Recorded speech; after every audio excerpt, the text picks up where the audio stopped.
হয়েছে এবং বেলা সন্ধ্যা 6টায় তাকে ল্যান্ড করা হয়েছে এবং সন্ধ্যা 6টায় ল্যান্ড করার পরে তাকে অ্যাম্বুলেন্সে করে হৃদরোগ ইনস্টিটিউটে নিয়ে আসা হয়েছে। এখানে তাকে হিমাগারে রাখা হয়েছে এবং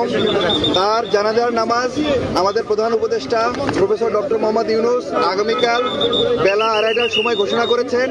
এবং তিনি জানিয়েছেন যে মানিক মিয়া এভিনিউতে সংসদ ভবনের মাঠে বিশেষ একটি ব্যবস্থা করা হয়েছে। আপনারা যারা জানাজায় অংশগ্রহণ করবেন তারা সবাই যেন কোনো ভারী ব্যাগ বা ভারী কোনো জিনিসপত্র না নিয়ে আসেন সে ব্যাপারে আহ্বান জানিয়েছে। আমরা বলতে চাই এই যে জুলাইয়ের সমস্ত শক্তি আজকে যারা একত্রিত হয়েছি এই ওসমান হাদির মৃত্যুর মধ্য দিয়ে আমাদের বাংলাদেশ বিনির্মাণে আমরা নতুন করে শপথ নিতে চাই এবং আমরা বলতে চাই যে একটি বাংলাদেশপন্থী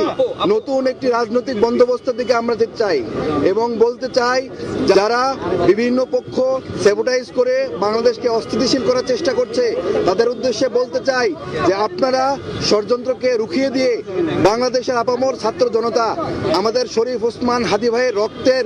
বিনিময়ে একটি নতুন বাংলাদেশ বিনির্মাণের শপথ নিয়েছে এবং আগামীকাল বেলা 2:30টায় তার জানাজা নামাজ সম্পন্ন করে বেলা 2:30টায় প্রধান উপদেষ্টা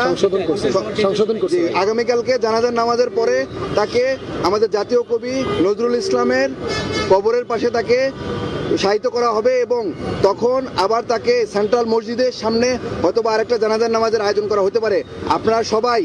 আমাদের যে সংসদ ভবনের পাশে